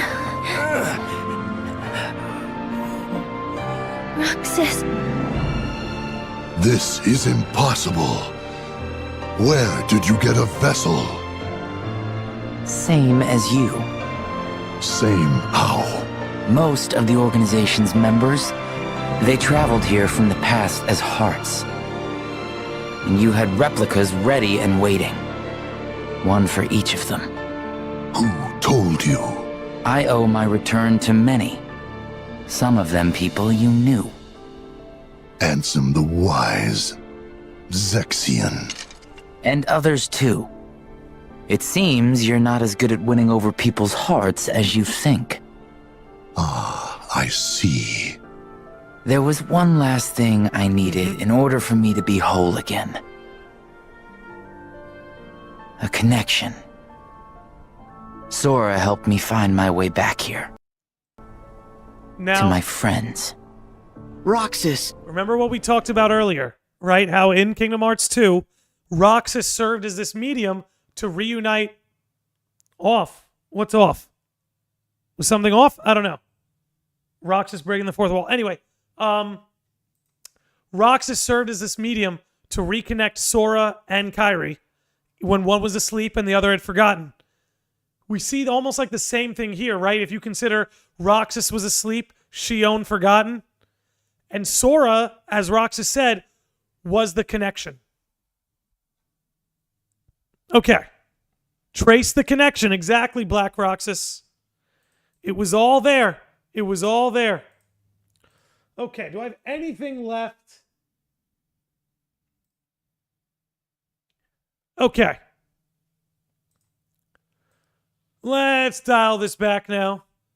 And let's talk about the future of Roxas in Kingdom Hearts. Now that we're up at the 2-hour mark, I've got a little bit of time left. If everybody in the chat maybe wants to share some ideas, what do you think they're going to do with Roxas now? What is his place in the Lost Masters arc? It's something I've been thinking about a lot, but I don't know where to place him. Like, I don't know what to expect from him moving here out. Because he's one of those characters who got a lot of screen time, got a lot of character development, has a fully fleshed out arc, has a completion, right? He completed his hero's journey. Where does he go from here? What do you do with him? You know, I think last they discussed a Melody of Memory. He's running around Twilight Town looking for clues to find Sora. He's going to get benched, says Jay So Silly. I think so. Honestly, I can't help but think that he will get benched. As much as I love him, as great a character as I think he is, I really think he's just like, he's a soldier in the fight. Oh, you know what? That's something about Roxas I wanted to bring up. I think part of what makes Roxas very relatable is you have to consider he might be Sora's nobody, but he doesn't want the same thing Sora wants, right? Sora is on this big world-saving journey, you know, has to defeat the bad guy, get to the... Roxas isn't dealing with that. Roxas doesn't want to be a hero. Roxas doesn't want to save the world. Roxas just wants a normal life. He just wants a normal life with his friends. And I think that actually makes him, you know, we were talking about what makes him more relatable than Sora. I think that's what makes him more relatable. You know, not that Sora doesn't want a normal life, want to be on Destiny Islands and all of that. To a degree, he does. But with Roxas, he's not in that headspace. You know what I mean? He just wants to exist, and he just wants a normal life. You know what I mean? I guess he could become one of the 7 crowns. He could fall into one of these titles, one of these groups.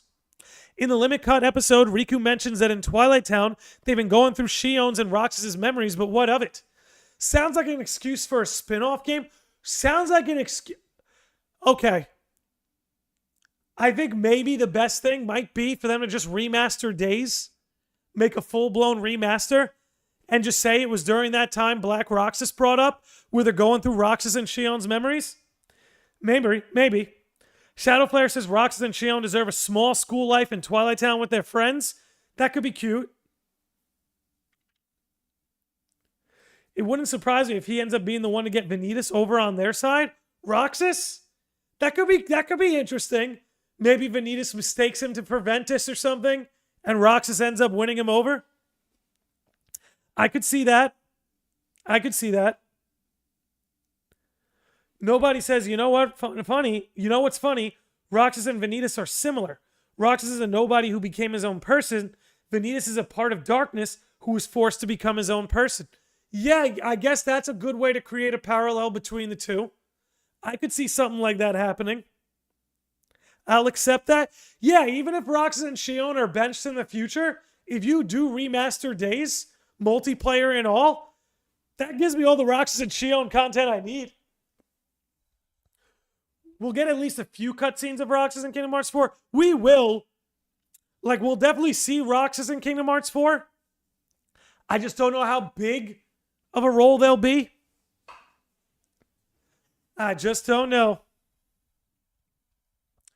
Because, again, he's one of these characters that got a lot of attention, got a lot of screen time. Most of what's going on with him has been fleshed out. I can't imagine them going as hard. Like, I will say this. I think there's a place for Roxas in the future of Kingdom Hearts. I think his importance to the plot has peaked. That would be my prediction for him. Let him eat ice cream with his friends. I mean, we got that in the Kingdom Hearts 3 credits, didn't we? Yeah, maybe I'll pull that up just as some nice optics.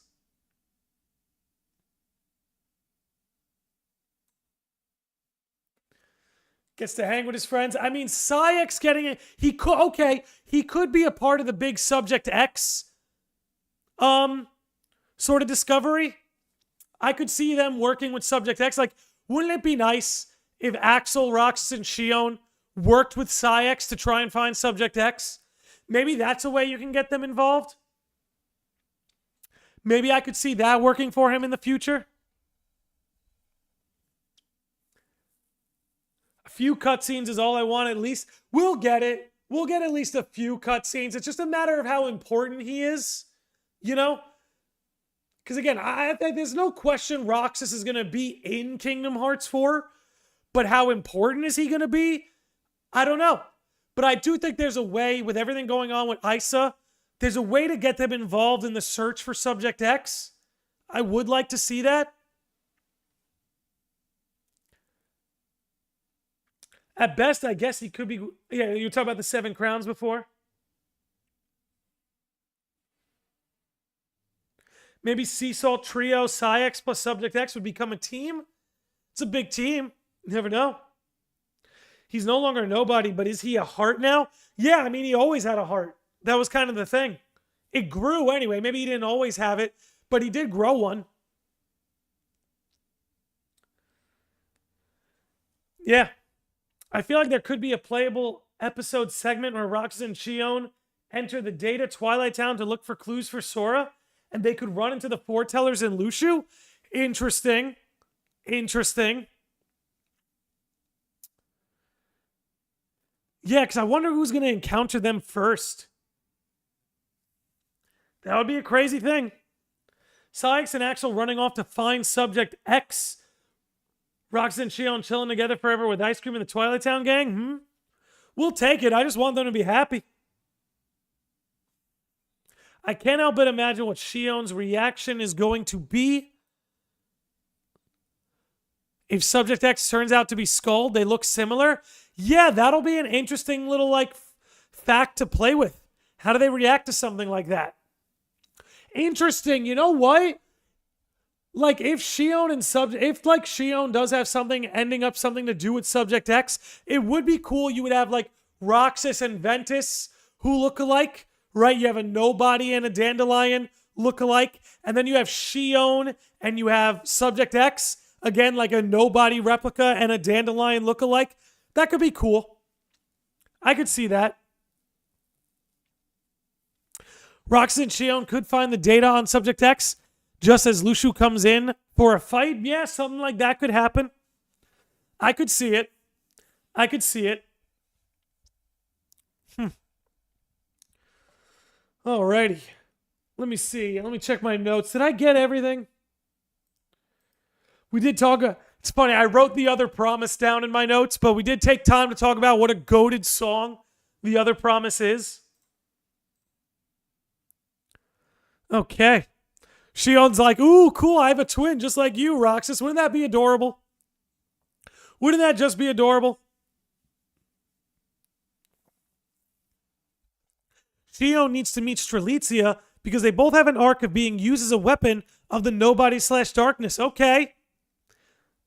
You know, and that's what's so cool about the Kingdom Hearts series is a lot of these a lot of these archetypes and patterns are written in conjunction with one another, so that there are always these overlaps you can play with.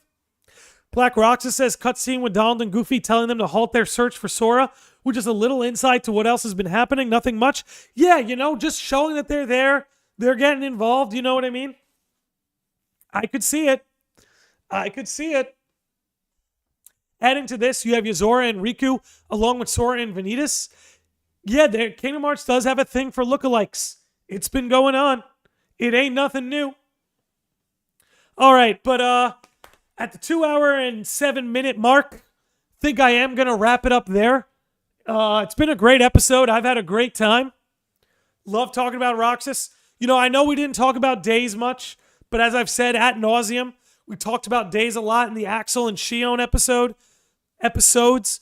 So I wanted to take some time to talk about some of the other appearances of Roxas with Days and Dream Drop and Kingdom Hearts 3 and Remind. But yeah, no, this has been really good. I think it's inspired me studying for this episode and getting ready for it. I think it inspired me to want to do like a whole episode about Coded, because I really do think Coded gets overlooked. Great episode for my birthday with my fave character. Happy birthday, M.A. Everybody throw some happy birthdays in the chat for M.A. Glad I was able to give a little birthday gift to one of my longest tenured viewers. So M.A., I hope you have a happy birthday. I hope this episode helped you have a happy birthday. If you're hanging out on Twitch, please stick around for the raid. We're gonna raid the Cynic. He's playing. Let me double check. I want to raid Cynic. Let me see if anybody's on playing Kingdom Hearts.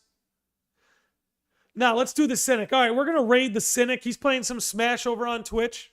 But again, thanks so much, everybody. Thank you, everybody, for hanging out. This was a really, really sweet episode.